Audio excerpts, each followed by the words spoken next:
हमारे ही बच्चे हैं, देश का भविष्य है, ये संसद उन्हीं का है, किसी की जागीर नहीं है। अध्यक्ष महोदय, ये मुद्दा कांग्रेस, समाजवादी पार्टी, बीजेपी का नहीं है।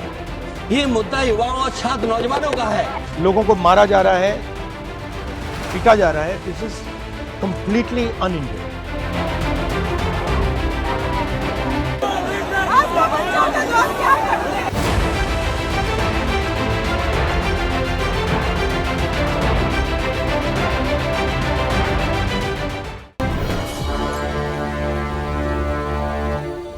नमस्कार, स्वागत है आपका इस कार्यक्रम में। नीट परीक्षा से शुरू हुआ छात्रों का आंदोलन आज भरोसे की लड़ाई में तब्दील हो चुका है।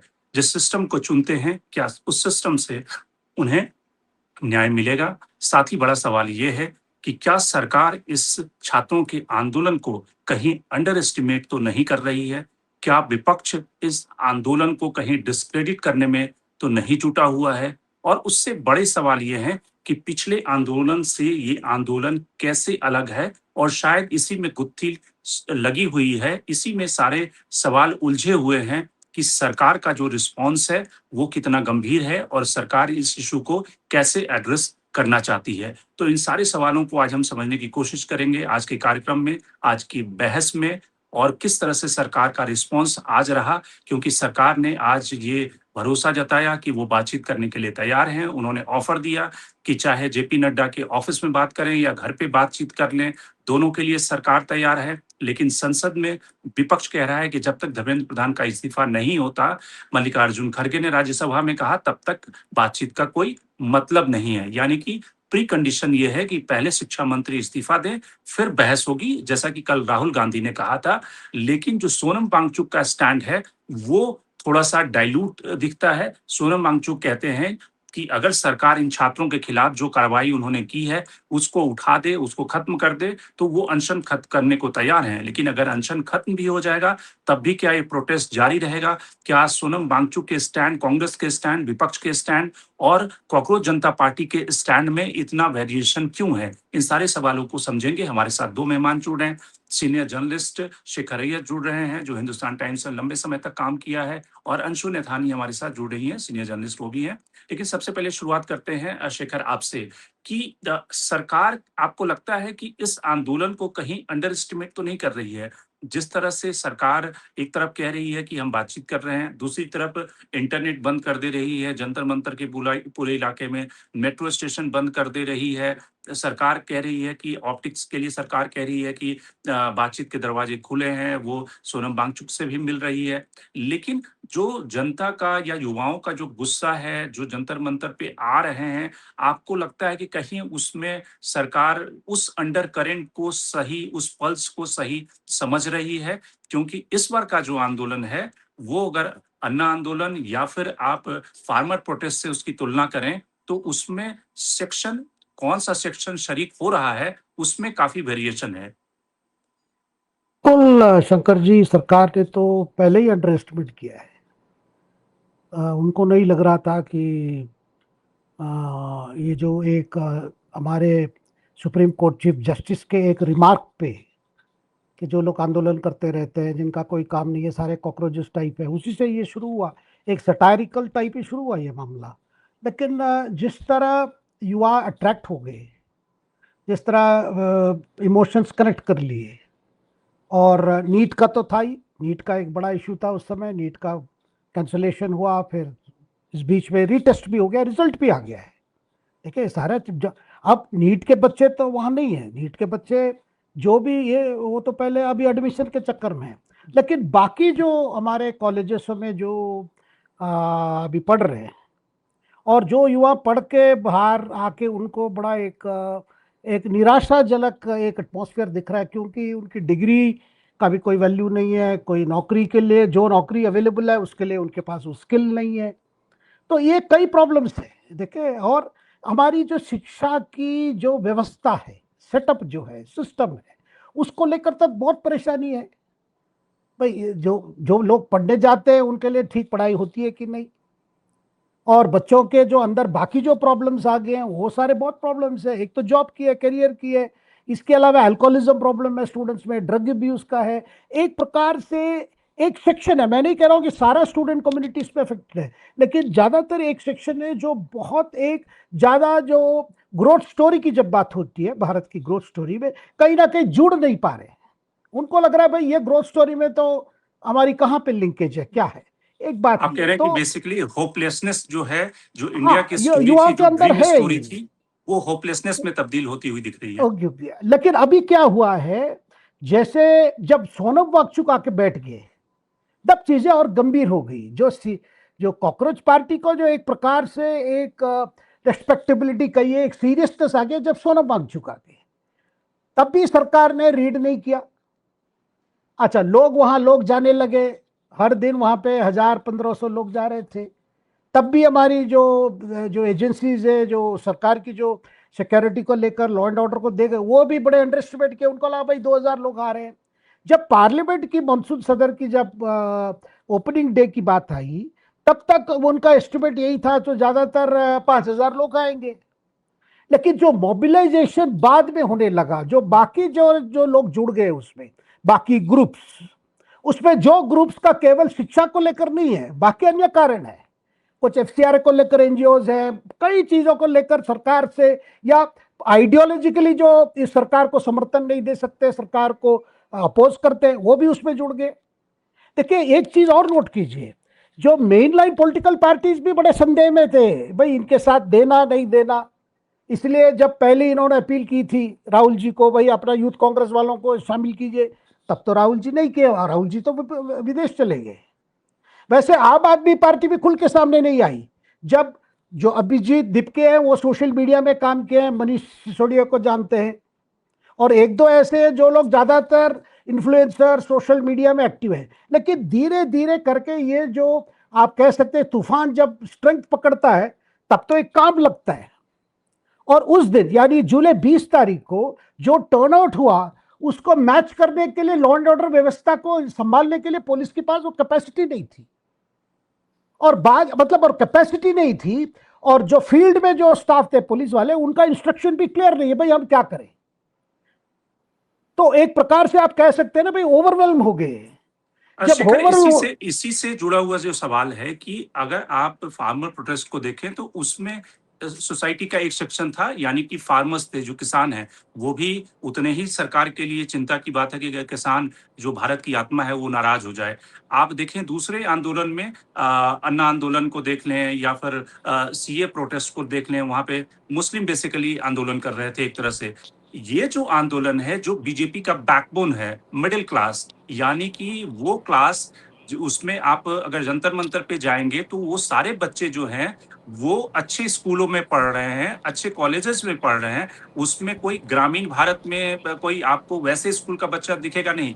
तो जो मिडिल क्लास है, जो बीजेपी का बैकबोन है, वो प्रोटेस्ट में शामिल हो रहा है। तो यानी कि जिस मिडिल क्लास के जरिए बीजेपी सत्ता तक पहुंची थी, उसमें अगर होपलेसनेस है तो ये प्रधानमंत्री के लिए, सरकार के लिए बहुत बड़ी चिंता की बात है, क्योंकि वो माहौल बनाता है, उसने बीजेपी को सत्ता तक पहुंचाया, बाद में फिर बाकी सेक्शन जुड़े। आपको लगता है कि सरकार यहाँ पे अंडर एस्टिमेट कर रही है? ये सरकार अभी भी वो जो सीढ़ी और सांप का खेल होता है कि अच्छा ठीक है, इधर से आंदोलन को दबा देंगे, उधर से बातचीत का रास्ता विंडो निकल जाएगा।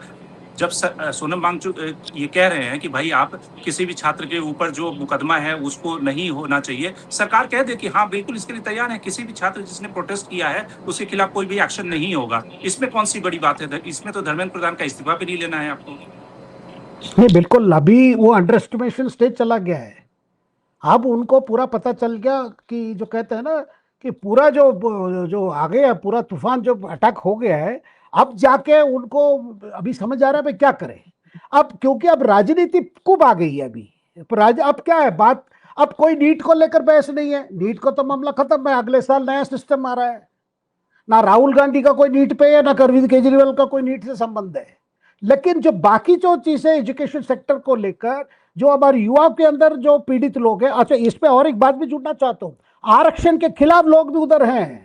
बिल्कुल बिल्कुल, ये जो लोग बड़े अपसेट हैं, जिन लोगों को आरक्षण का सुविधा नहीं मिलता है, जिनको लग रहा है भाई हमारे साथ नाइंसाफी हो रही है, और वो जब पहले जैसे यूजीसी गाइडलाइंस आया था उसको लेकर यूपी, मध्य प्रदेश, बिहार में वो लोग भी इसमें शामिल है। एक प्रकार से कोई एक वर्ग नहीं है, और उसमें आप कुछ किसान के समर्थक लोग भी जुड़ गए, कुछ लोग जो खालिस्तान इश्यू को लेकर भी उनको फीलिंग्स है वो भी जुड़े इसमें, वो सीएए वाले भी इसमें है। देखिए कई ऐसी चीज आती है, एक प्रकार से ये सरकार के खिलाफ ही एक है।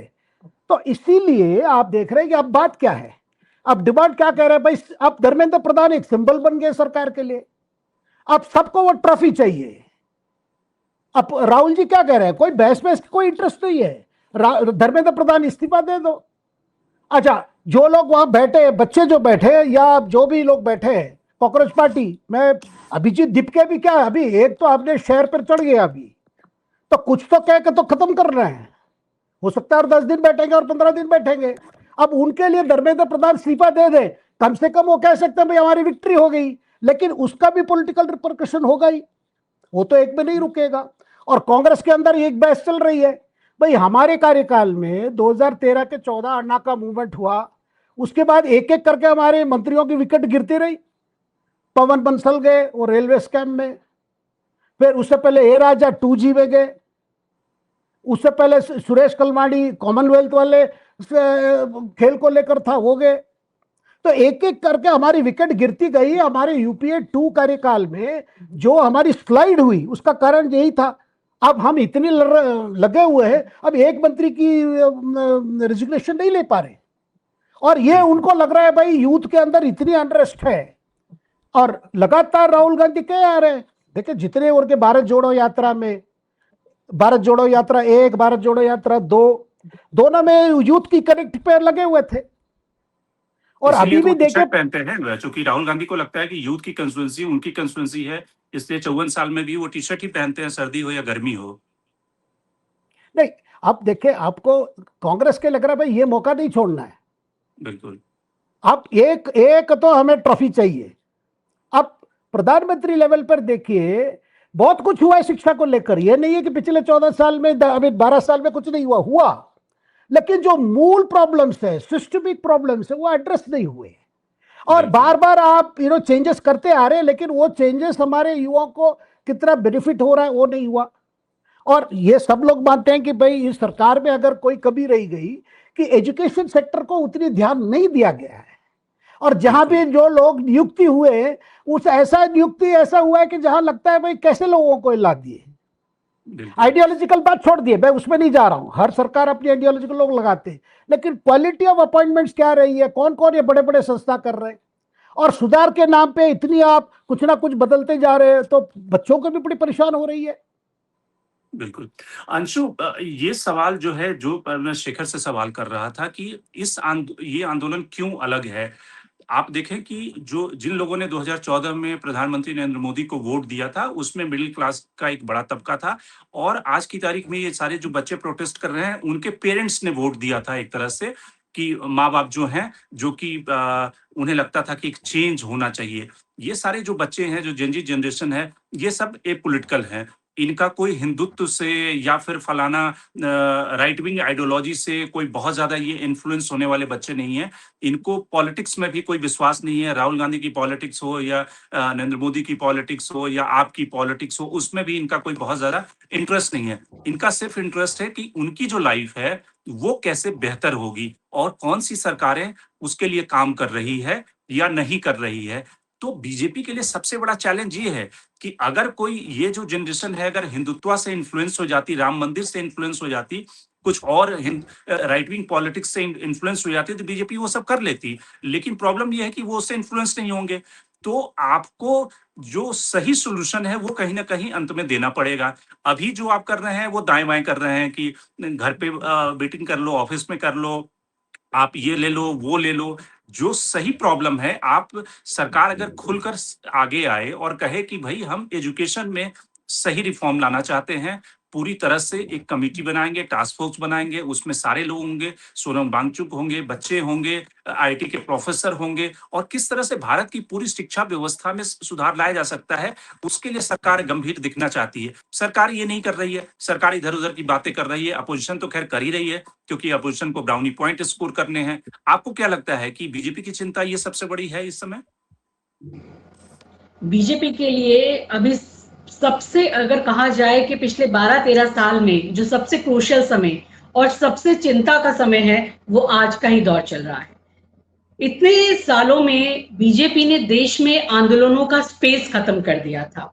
हमने देखा ही है कि बहुत से लॉज में चेंज किया गया, ट्रेड यूनियंस के लिए अब हड़ताल करना वैसा मुमकिन नहीं है। बहुत सी ऐसी चीजें आई कि जिससे आंदोलनों का स्पेस एकदम सिकोड़ कर रख दिया गया और लेफ्ट जो कि आंदोलनों से जुड़ी मानी जाती थी वो काफी हाशिए में गई। बहुत सालों से हमारे देश ने कोई आंदोलन नहीं देखा था, लास्ट अन्ना आंदोलन ही हुआ था।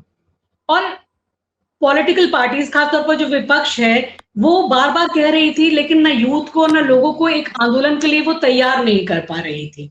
ऐसा नहीं है कि राहुल गांधी ने या कांग्रेस ने पहले यूथ का आह्वान नहीं किया, लेकिन कोई जनजी आया नहीं। लेकिन आज अभी जो आंदोलन हो रहा है, स्ट्रॉन्ग नहीं था, आंदोलन तो हुए, पॉलिटिकल पार्टियों ने भी किया, लेकिन जनता ने या यूथ ने या किसी भी जनता, वही मेरा कहना है कि जी बिल्कुल वही मेरा कहना है कि जनता स्वतः स्फूर्त उसके साथ जुड़ी नहीं कभी, और जुड़ी इस आंदोलन से भी नहीं थी। जब कॉकरोच भी आए थे तो कुछ ही हजार की लोग वहां पे पहुंच रहे थे। जब वहां पर सोनम वांगचुक बैठे और उन्हें उठा लिया गया और सारा सरकार का एक अहंकार सामने आया कि 18-20 दिन से एक आदमी भूखा मर रहा है, जो कि देश की एक बौद्धिक संपदा भी है। सोनम वांगचुक कोई ऐसे साधारण इंसान तो नहीं थे। तो लोगों को ये लगा कि बहुत अहंकार है, और बच्चों को लगा कि ये गवर्नमेंट हमसे बात क्यों नहीं करना चाहती। और सरकार में मैं ये कहूंगी, बीजेपी ने खुद इस आंदोलन को इतना बड़ा होने दिया, और आज यह आंदोलन इतना बढ़ गया है कि अब उसको कंट्रोल करना उनको बहुत मुश्किल लग रहा है। अब ये आंदोलन कोई कॉकरोच पार्टी का, किसी विपक्ष का, किसी मतलब सोनम वांगचुक भी कहूं, ये किसी एक व्यक्ति का अब आंदोलन नहीं रह गया है, ये जन आंदोलन हो गया है। और इसमें सवाल भी अब बहुत बड़े हो गए हैं। पहले धर्मेंद्र प्रधान के इस्तीफे की बात आ रही थी, तो अब नरेंद्र मोदी से जवाबदेही मांगी जा रही है, प्रधानमंत्री से जवाबदेही मांगी जा रही है। अगर आप क्लोजली इसको आंदोलन को देखें, इससे जो वीडियोस आ रहे हैं या वहां जंतर मंतर पे जाके देखें, तो सभी जो बच्चे हैं, जो मीम्स बना रहे हैं, जो बात कर रहे हैं, वो सीधे प्राइम मिनिस्टर से जवाबदेही मांग रहे हैं कि आप अगर हमारे ये शायद सबसे चिंता की बात है, क्योंकि जो प्रधानमंत्री की क्रेडिबिलिटी थी अभी तक, वो उस पे ज्यादातर लोग क्वेश्चन नहीं करते थे, अपोजिशन के लोग करते थे। लेकिन आम जनता में अगर वो आवाजें उठने लगे और छात्र और 10वीं 12वीं के बच्चे अगर ये कहने लगे कि प्रधानमंत्री इस्तीफा दो, प्रधानमंत्री कॉम्प्रोमाइज है, तो ये शायद चिंता की सबसे बड़ी वजह है। यही मेरे बात करना था कि सारा कुछ वो चेंज हो गया, एक नैरेटिव। बच्चों ने अब प्रधानमंत्री का इस्तीफा मांगने लगे, क्योंकि उन्होंने कहा कि ये प्रधानमंत्री है जो शिक्षा मंत्री को बचा रहा है, ये शिक्षा मंत्री जो 30 बच्चों की आत्महत्या का जिम्मेदार है, वो यही मांग रहे थे। अगर उनसे सही तरीके से तभी संवाद कर लिया जाता, उनको आश्वासन दिया जाता, इस्तीफा चलो तब होता या बाद में होता, जो भी होता। सबसे बड़ी गलती सरकार ने संवाद नहीं किया। डेमोक्रेसी में आप आंदोलन को इतना छोटा करके नहीं देख सकते हैं जब वो एक जन आंदोलन की शक्ल ले ले। देखिए, जो ऑटोक्रेटिक स्टेट होते हैं, जहां पर मतलब डिस्पोटिक शासन होता है, जहां पर तानाशाही होती है, वहां आंदोलन नहीं होते, वहां बगावत होती है, सीधे सीधे सत्ता को उखाड़ के फेंका जाता है। लेकिन डेमोक्रेसी में आंदोलन होता है, क्योंकि डेमोक्रेसी में आंदोलन की स्पेस होती है, क्योंकि वहां लोग आंदोलन के जरिए अपनी मांगों को उठाते हैं।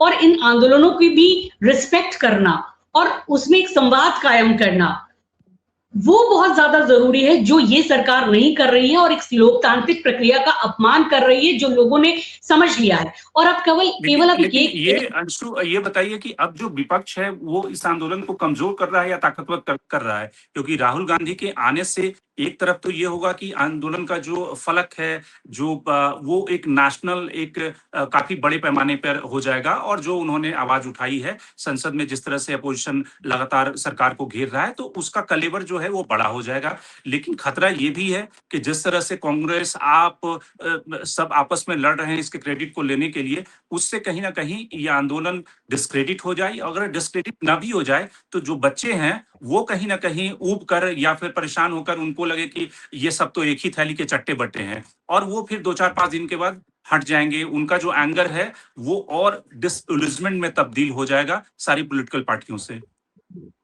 मुझे नहीं लगता कि ये आंदोलन इतनी जल्दी खत्म होने वाला है, क्योंकि जेनजी का तेवर जो है वो बिल्कुल अलग है। इसे हम 10 साल या 15 साल पुरानी जनरेशन से जोड़कर नहीं देख सकते। ये बच्चे जमे रहेंगे। दूसरी बात मैं ये कहना चाहती हूँ कि अभी तक भी इस आंदोलन का उस तरीके से राजनीतिकरण नहीं हुआ है, क्योंकि सीधे सीधे ये पॉलिटिकल पार्टी से उस तरह नहीं जुड़ा है, उनसे समर्थन लिया है, लेकिन उनको उस तरीके से लीडरशिप नहीं सौंपी है। राहुल गांधी कोई नई बात नहीं है, वो पहले से भी छात्रों के मुद्दे उठा रहे थे। उन्होंने छात्रों की गूंज कार्यक्रम किया। ये उनका अपना इनिशिएटिव था कि वो इस मुद्दे को लेकर प्रधानमंत्री आवास के बाहर बैठे, चाहे वो संसद में इसको लेकर मांग उठा रहे हैं कि धर्मेंद्र प्रधान का इस्तीफा, और पूरी विपक्ष इसकी बात कर रहे हैं, चाहे वो अखिलेश यादव है या और भी है। और आप इसको नहीं भूल सकते हैं कि लेफ्ट पार्टीज ने यहाँ पर पहले से ही मोर्चा लिया हुआ था। जंतर मंतर पे कौन बैठे हुए थे? आयसा के लोग। भूख हड़ताल में जो नेहा बोरा और बाकी कौन बैठे हुए थे? आयसा के।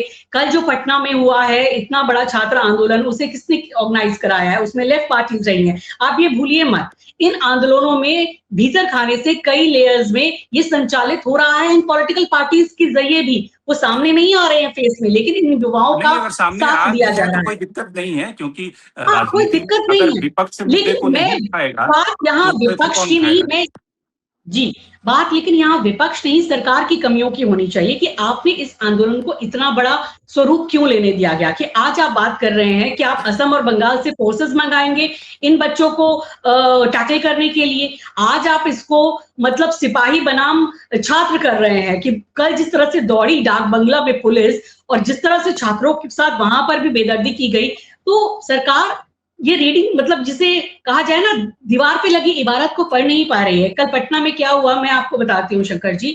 वहां पर कल छात्रों ने विधानसभा का घेराव किया, जैसे यहाँ संसद में पहुंच गए थे, और वहां पर विनय बिहारी बीजेपी के विधायक है, उनको दौड़ा दौड़ा कर अभद्रता की गई, पीटा भी गया, उनकी गाड़ी भी तोड़ी गई। आज भी कुछ बीजेपी के नेताओं के साथ हुआ है और इतने वो डर गए कि विधानसभा में पीछे के दरवाजे से उनको भागना पड़ा।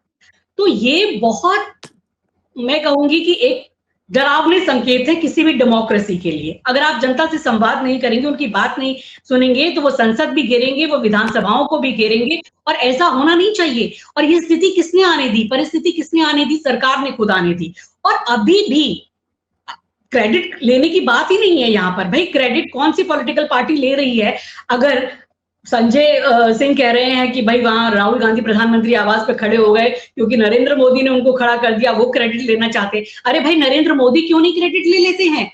वो धर्मेंद्र प्रधान को हटा देना भाई। एक मिनिस्टर क्या देश के युवाओं से, यूथ से बढ़कर हो गया है कि आप बच्चों की कुर्बानी ले लेंगे क्या उसके लिए? आप सेना को बुला लेंगे, फोर्सेस को बुला लेंगे। और ये आंदोलन इसलिए अलग है क्योंकि इसमें मिडिल क्लास इन्वॉल्व है। ये पहला ऐसा आंदोलन है कि जो अभिभावक हैं वो बच्चों के साथ यहाँ पर आए हैं, क्योंकि उनको बच्चों का भविष्य पूरा अंधकार में लगता है। केवल बात एक नीट की नहीं है, पूरी शिक्षा व्यवस्था को जिस तरीके से निजीकरण किया गया है, और जो हमारी पब्लिक यूनिवर्सिटीज थी, जो हमारे शैक्षणिक संस्थान थे, उनको कमतर कर दिया गया है। और निजी शिक्षा इतनी महंगी हो गई है कि वहां तक उनकी पहुंच नहीं है। और दूसरी बात, जब वो ऐसी परीक्षाएं देते हैं जहां पे सरकारी कॉलेजों में दाखिला मिलता है, वहां पेपर लीक हो रहे हैं, वहां उनको कोई एश्योरेंस नहीं है, गारंटी नहीं है, तो उनको बिल्कुल उनके बच्चों का भविष्य नजर नहीं आ रहा। ये वही लोग हैं जिन्होंने बीजेपी को जिन्होंने वोट किया था।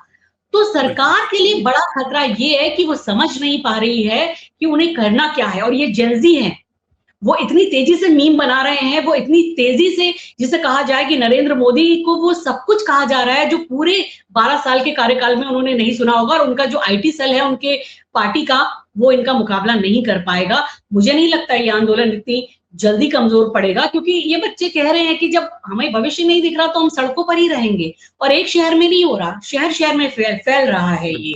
तो सरकार अभी भी समझे, इसे बड़ी चीज ना बनने दे, मुसीबत होगी। जी शेखर, जो सरकार के पास फीडबैक का जो मैकेनिज्म होता है, और प्रधानमंत्री के बारे में अक्सर ये कहा जाता है कि उनका जो फीडबैक का मैकेनिज्म है बहुत ही ज्यादा स्ट्रॉन्ग है। अलग अलग क्रॉस सेक्शन से उनके पास फीडबैक आता है। राजस्थान के एक मुख्यमंत्री के बारे में कहा जाता था कि वो रात में नकाब पहनकर और टोपी पहनकर निकलते थे, अलग अलग जगहों पे छापा मारते थे, हॉस्पिटल में घुस जाते थे, स्कूल में अलग अलग स्टेशन पे चले जाते थे, और ताकि लोग उन्हें पहचाने ना, और कमियों को पहचाने, और कमियों को पहचान कर उसको अगले दिन अधिकारियों की क्लास लगाते थे, उसको सही सुधार करते थे। सवाल ये है कि पूरी जो शिक्षा की व्यवस्था है, अगर आप नीचे से ऊपर तक देखें, जिसका आपने कई बार जिक्र किया है, कल भी मैंने उदाहरण दिया था कि जो नई शिक्षा नीति लागू हुई, उसमें कल या परसों हिंदुस्तान टाइम्स से किसी अखबार में स्टोरी थी कि ग्रेजुएशन में उन्होंने 4 साल का ग्रेजुएशन कर दिया है, बिना ये तैयारी किए हुए कि मास्टर का जो कोर्स होगा, जो पहले 2 साल का होता था, अब 1 साल का मास्टर का कोर्स होगा, लेकिन उसमें जो सीटों की संख्या है, वो 1000 है मात्र। 12,000 छात्र चौथे साल में ग्रेजुएशन किया, मात्र 1000 सीटें हैं। अब आप समझिए, और जो 2 साल का मास्टर है, उसमें 13,000 सीटें हैं। कोई बच्चा जो चौथा साल जिसने अपना बर्बाद किया 1000 सीटों के लिए, वो 3 साल में अगर निकल जाता तो उसके लिए 13,000 सीटें थी, लेकिन चौथे साल में निकला, उसके लिए 1000 सीटें हैं। ये किस तरह की व्यवस्था है और किस तरह की तैयारी है? आज मैं एक जंतर मंतर में एक बच्चे से बात कर रहा था, वो बैंगलोर की किसी प्राइवेट यूनिवर्सिटी में पढ़ती है, इकोनॉमिक्स ऑनर्स कर रही थी। उसने कहा कि मैं तो ग्रेजुएशन करने के बाद बाहर की यूनिवर्सिटी में अप्लाई करूंगी। तो मैंने पूछा क्यों? यहाँ पे कंसल्टिंग फर्म है, यहाँ पर इतनी सारी फाइनेंस के ऑप्शन है नौकरियों की। उसने कहा कि यहाँ पे मल्टीपल एग्जाम है, कि यानी कि जो 10वीं से एग्जाम का सिलसिला शुरू होता है, वो पीएचडी तक मुझे एग्जाम देना पड़ेगा। बाहर की यूनिवर्सिटी में मैं ऑक्सफोर्ड में अप्लाई करूंगी, वहां पर सिर्फ एक एसे लिखूंगी, रिकमेंडेशन लेटर लूंगी, और मेरा अगर सीजीपीए बहुत अच्छा है तो मुझे ऑक्सफोर्ड में एडमिशन मिल जाएगा या किसी भी बेहतरीन यूनिवर्सिटी में एडमिशन मिल जाएगा। हम भारत की शिक्षा व्यवस्था को इस तरह से, जिसको कहते हैं बेड़ियों में, हमने जकड़ दिया है, जिसमें कि हर छात्र छटपटा रहा है कि वो कैसे निकले। सीटें हैं नहीं, जहां पर सीटें हैं वो इतनी महंगी है, 50 लाख अशोका यूनिवर्सिटी का फी है, वहां पे कौन से बच्चे पढ़ने जाएंगे? अगर पढ़ भी लेंगे तो उसको नौकरी कहाँ पे मिलेगी? जो कंप्यूटर इंजीनियरिंग कर लेगा उसकी जॉब एआई खा गया। तो कुल मिलाकर व्यवस्था इतनी होपलेसनेस की है, जिसको एड्रेस करने के लिए कोई तैयार नहीं है। बिल्कुल, आपने बहुत सही तरीके से विवरण किया है कि कैसे नीतियां बनाई जा रही है, नीतियां बना रहे हैं कौन, क्या इसमें एकेडमिक कम्युनिटी की क्या रोल है, या केवल ब्यूरोक्रेसी बस बदलाव लाना है, क्या बदलाव ला रहे हैं? देखिए, ये जो शब्द है ना, रिफॉर्म और ट्रांसफॉर्म वाली शब्द, रिफॉर्म हर के लिए कोई रिफॉर्म भाई बड़े पॉजिटिव चेंज नहीं होती, और कई जगह पे वो नेगेटिव इम्प्लीकेशन है। इस तरह कई चेंजेस, देखिए, सुधार तो लानी चाहिए, वैसे ही कोई चेंज लाएंगे तो रेजिस्टेंस होगा ही हर सिस्टम में, लेकिन साथ में किस प्रकार की आप चेंजेस ला रहे हैं। और हर बच्चे को, देखिए क्या है कि हर बच्चे को आपको एक इंसान के रूप में देखना चाहिए। सबकी आशंका, मतलब आशंकाएं हैं, अपेक्षाएं हैं, होप्स है, तो उसको क्या भारत जैसा महान देश, बड़ा देश, उसको क्या उतना सेंसिटिविटी नहीं है हम उसको समझने के लिए? आप अपने अपने घर में देख लीजिए, कोई जो लड़का या लड़की जो 10वीं तक पहुंच गया है, कितनी कंफ्यूजन है, कितनी चैलेंजेस है। भाई ये आ रहा है, आपने एआई की तो जिक्र किया है, तो उन सारे चीजों को कैसे हमारी सिस्टम रिस्पॉन्ड कर रही है? देखिए, हम तो एक तरफ बात कर रहे हैं कि विकसित भारत 2040, वो सब ठीक है, उसके लिए तो आपको मेन जो बेस जो चाहिए, तो आपको क्वालिफाइड पीपल चाहिए। और हमारे पास ये नहीं है कि मैं उस पक्ष पे नहीं हूं कि सारा चीज़ डूब गया सब, नहीं, ये करेक्शन फेज है, ये करेक्शन फेज है। इस तरह का जब चीजें होती है तो हमारे लिए वेकअप कॉल है, और ये वेकअप कॉल को हमें समझना है, और सिस्टम को, मैं सबकी बात कर रहा हूं, देखिए केवल एक सरकार, एक पार्टी, सत्ताधारी ऊपर जो बैठे वो नहीं है, हर एकेडमिक इस तरफ से भी सोचना है भाई। अब और दूसरी, सर शंकर जी, क्या शिक्षा दिया जा रहा है बताइए? क्या हमारे प्रोफेसर्स और टीचर्स पढ़ाई करते? देश भर की बात कर रहा हूं मैं, दिल्ली छोड़ दीजिए, दिल्ली तो थोड़ा बेटर है बाकी जगह से। क्या पढ़ाई होती है? कोई पढ़ाई नहीं है, कोई प्रैक्टिकल। आईआईटी के डायरेक्टर को शेखर सुन रहा था, आईआईटी के डायरेक्टर ये कह रहा है कि जो कंप्यूटर इंजीनियरिंग या बाकी जो इंजीनियरिंग के जो कोर्स में सिलेबस है, उसका कोई मतलब नहीं है। उस सिलेबस को घटा करके 10% कर देना चाहिए, और सब कुछ स्किल होना चाहिए। तो यानी कि हम आउटडेटेड सिलेबस पिछले 25 सालों से पढ़ाए जा रहे हैं इंजीनियरिंग के स्टूडेंट को, और वो जब बच्चे जाते हैं एचसीएल, विप्रो, इन्फोसिस जैसी कंपनियों में काम करने के लिए, तो वहां पे उसका कोई मेल नहीं है, क्योंकि वहां तो कहते हैं कि भाई आपको क्या स्किल आता है, क्या आप कोड कर सकते हो, नहीं कर सकते हो। सारे कॉलेजेस में आप टेक्स्ट बुक पढ़ाए जा रहे हो, जिसका कोई मतलब नहीं है। तो कुल मिलाकर इतना ज्यादा जिसको कहते हैं गैप है, जिसको कि जो भारत सरकार के सेक्रेटरी बैठते हैं, एजुकेशन के लोग हैं, वो सब सोचते नहीं है। उनके बेटे बेटी तो सिंगापुर, ऑस्ट्रेलिया में पढ़ते हैं, उनको ये समझ नहीं आता कि हमारे बच्चे बाहर पढ़ रहे हैं, उनकी एजुकेशन कैसे चल रही है। तो बहुत बड़ा गैप है। बिल्कुल बहुत बड़ा गैप है। और ये क्या हो रहा है, हर साल आम जैसे कोई मैन्युफैक्चरिंग फैक्ट्री चल रहा है, अनएम्प्लॉयबल ग्रेजुएट्स निकल रहे हैं, कहीं आप लगा नहीं सकते उनको, क्योंकि हमने तो इतनी परीक्षा ओरिएंटेड कर दिया, किसी का कोई नॉलेज लेने की जरूरत नहीं है। अगर आपको पहले से क्वेश्चन पेपर मिल गया तो काम बन जाएगा। तो ये जो अप्रोच है, ये इसको हमें खत्म करना है। मैं तो कहूंगा ये ठीक है, राजनीति तो चलती रहेगी, देखिए जब ऐसा मौका मिलता है सब आ जाएंगे उसमें। हर समय में व्यवस्था के खिलाफ एक ग्रुप रहेंगे ही, हमेशा रहेंगे, वो अलग बात है। लेकिन जो मूल इश्यूज जो हमें अफ्लिक्ट कर रहा है सिस्टम को, यही समय है और सही समय है, इसको हमें एड्रेस करना चाहिए। कि अगर हमारी साइंस की हम पढ़ाई दे रहे हैं तो साइंस लैब्स होनी चाहिए, उसकी प्रॉपर इक्विपमेंट होती है, और देश भर में देखना है। देखिए केवल बड़े शहरों में तो हो जाएगा, आपने सही बात की, आप प्राइवेट कॉलेजेस की, प्राइवेट यूनिवर्सिटीज की, उनमें तो होगा ही, फीस भी देंगे, जो लोग बाहर जाते हैं वहीं पढ़ लेंगे। लेकिन हम उनकी ध्यान देनी चाहिए जो बहुत बच्चे हैं और ऐसे। लेकिन साइड में एक पॉजिटिव स्टोरी भी आ रही है, नीट में जो सिलेक्ट होके जा रहे हैं बच्चे कौन है?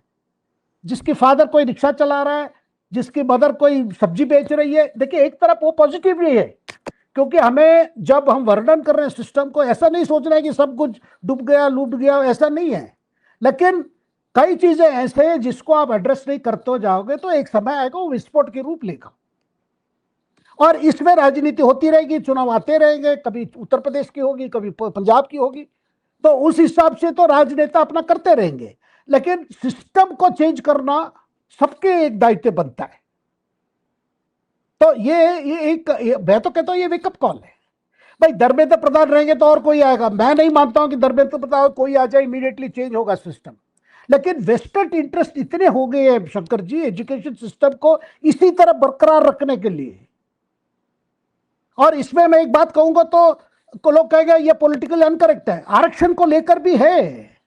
नहीं, आपने जो पहली बात कही वेस्टेड इंटरेस्ट वाला, वो काफी इंपॉर्टेंट बात है, क्योंकि आपको याद होगा कि जब वाजपेयी की सरकार थी, एक हेल्थ मिनिस्टर इसलिए हटा दिए गए थे क्योंकि जो टोबैको वाली लॉबी थी, वो चाहती थी कि उस हेल्थ मिनिस्टर को हटा दिया जाए, और हेल्थ मिनिस्टर को उस लॉबी ने हटा दिया। अब आज की तारीख में एक वेस्टेड इंटरेस्ट जो आइडियोलॉजिकल जो फ्रंटल ऑर्गेनाइजेशन है, उनका भी एक बहुत बड़ा इंटरेस्ट है। और शायद ठीक है, हर एक कोई भी सरकार होती है अपने आइडियोलॉजी वाले को, लोगों को रिक्रूट करती है, लेकिन उसमें अरुण जेटली जो एक बहुत अच्छी बात कहते थे, शेखर आपको भी याद होगी, कि राइट विंग आइडियोलॉजी में भी आपको वैसे लोग खोजने पड़ेंगे जो कि लर्नेड हैं, जो पढ़े लिखे हैं, जिनका की एक एक्लेम्ड पर्सन है, कोई बहुत अच्छा प्रोफेसर है, जो एक्लेम्ड प्रोफेसर है राइट विंग आइडियोलॉजी का, उस पर कोई डाउट नहीं करेगा। जब अनुपम खेर को एफटीआई का प्रेसिडेंट बनाया गया तो किसी ने आपत्ति नहीं की, लेकिन जब गजेंद्र चौहान को बना दिया गया तो सारे लोगों ने कहा गजेंद्र चौहान क्या क्वालिफाई करते हैं। तो इसलिए ये जो प्रॉब्लम है कि आप सही व्यक्ति को वाइस चांसलर बनाइए, प्रोफेसर बनाइए, ये नहीं कि आरएसएस की तरफ से कोई चिट्ठी लेके आ गया, वो जी उसको वाइस चांसलर आप बना दो। अब वो क्या एजुकेशन देगा वहां पे? वही शंकर जी क्या है, आइडियोलॉजी से ज्यादा आइडियलिज्म की जरूरत है। जब आप आइडियलिज्म की बात कर रहे हैं उसमें आइडियोलॉजी की रोल कम रहेगी, हर का कोई ना कोई आइडियोलॉजी रहेगा। लेकिन हमारी शिक्षा सिस्टम कैसे हमें सर्व करना है कि ऐसा सिस्टम होना चाहिए जो हमारी फ्यूचर रिक्वायरमेंट्स को, आने वाले समय की जो चुनौतियों को, आर्थिक चुनौती, सामाजिक चुनौती, वैज्ञानिक चुनौती और सारे जो चैलेंजेस है उसको प्रिपेयर करना चाहिए। आज हम रहेंगे कल नहीं रहेंगे, लेकिन ऐसा करना जहां हमारी फ्यूचर जनरेशन की बात है और जहां परस्यूट ऑफ नॉलेज होनी चाहिए।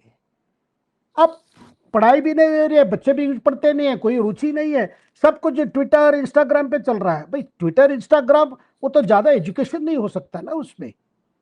और जब तक आप नॉलेज के लिए वैल्यू नहीं दोगे, जब तक आप नॉलेज एक्वायरिंग, स्किल एक्वायर करने के लिए आप मार्क उसकी अगर ये ना देंगे। अब मैं एक साधारण उदाहरण बता रहा हूँ, ये जो सेंट्रल यूनिवर्सिटीज की कॉमन एंट्रेंस एग्जाम की बात कर रहा हूँ, एक CUT हुई है। अब जितने सेंट्रल यूनिवर्सिटीज है भारत में एक ही एग्जाम होता है, उसमें देखिए ह्यूमैनिटीज से लेकर साइंस स्ट्रीम के लिए सबके लिए एक ही एंट्रेंस है भाई, मल्टीपल चॉइस। लेकिन ह्यूमैनिटीज साइड में मल्टीपल चॉइस चलेगा नहीं, आप उसमें टैलेंट आइडेंटिफाई नहीं कर पाएंगे, या उस एक कैंडिडेट की क्या मतलब क्या इच्छा है कि जगह कुछ लोग जो लिबरल आर्ट्स में जाते हैं उनकी नॉलेज के प्रति ज्यादा होगा, नहीं साइंस में भी होगा, मैं नहीं बना नहीं कर रहा, कोई इसका रिसर्च ओरिएंटेड, लेकिन ये जो मल्टीपल चॉइस वाले से आप कैसे आइडेंटिफाई करेंगे किसकी क्या कैपेसिटी है रिसर्च के लिए? देखिए ये सब जेन्युइन इश्यूज है, जेन्युइन प्रॉब्लम्स है। मैं नहीं मानता हूं ये कोई डे टू डे पॉलिटिक्स से मतलब नहीं है। भाई व्यवस्था कैसी है, और एक बच्चे को ये उम्मीद हमें वापस देना है, आप अच्छे बैठकर पढ़ोगे तो आपकी आगे फ्यूचर ब्राइट है, तो ये होप देनी चाहिए, और इसमें सबकी जिम्मेदारी बनती है, मीडिया का भी, राजनेता का, जो सत्ता में बैठे हैं, जो सत्ता में नहीं है, क्योंकि आप देश भर में सर्वे करेंगे, सरकार कोई किसी का भी हो, व्यवस्था ठीक नहीं है, वो सरकारी व्यवस्था और प्राइवेट, इतने सारे राजनेता अपने प्राइवेट कॉलेजेस चला रहे हैं। शंकर जी, आज इंजीनियरिंग कॉलेज को लेकर मारामारी क्यों नहीं है? जितने पॉलिटिशियंस हैं सबने इंजीनियरिंग कॉलेज खोल दी, लेकिन वहां बच्चे नहीं है एडमिशन लेने की, क्योंकि वहां कोई टीच करने की कोई व्यवस्था ही नहीं है, ना फैकल्टी ठीक है, ना प्रैक्टिकल देने की कोई लैब है। ये मतलब आप अगर एक बार बार देखे, बड़े मैगजीन ग्रुप सब निकालते हैं बेस्ट 100 यूनिवर्सिटीज, बेस्ट, ये मैं सुनता हूं उसमें भी कई गड़बड़ होती है। तो कुल मिला के आज के कार्यक्रम में इतना ही। जिस तरह से बड़े सवाल आज के कार्यक्रम में ये हैं कि किस तरह से सरकार यूथ जो है, युवा जो है, उनकी चिंताओं को, उनके गुस्से को शांत करती है, उनकी जो होपलेसनेस है उसको उम्मीद में बदलती है, उनके जो मुद्दे हैं एजुकेशन सिस्टम को लेकर, परीक्षा को लेकर, नीट को लेकर, उनको कैसे सरकार एड्रेस करती है। सरकार सिर्फ जिसको कहते हैं कि थोड़ी बहुत गिव एंड टेक वाली स्थिति लाकर छात्रों को संतुष्ट कर लेगी या आमूलचूल परिवर्तन के लिए जाती है। विपक्ष किस तरह से इस आंदोलन के जरिए सरकार पे दबाव बना पाता है, और साथ ही विपक्ष की जो अपनी राजनीति है उसको कैसे वो आगे बढ़ाएगा, छात्रों को आंदोलन कितने दिनों तक चलेगा, ये सारे सवाल हैं। तो आज के कार्यक्रम में इतना ही। शेखर आप जुड़े, आपका बहुत बहुत धन्यवाद। अंशु आप जुड़ी, आपका बहुत बहुत धन्यवाद। देश और दुनिया की बाकी खबरों के लिए आप बने रहिए पहले उसके साथ।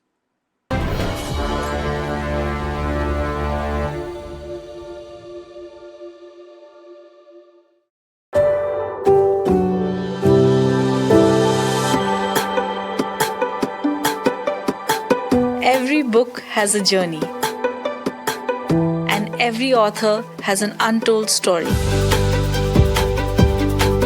Behind every powerful book lies curiosity, courage, and countless conversations. Discover them all on Books and Banter, a Dialogus Digital original series.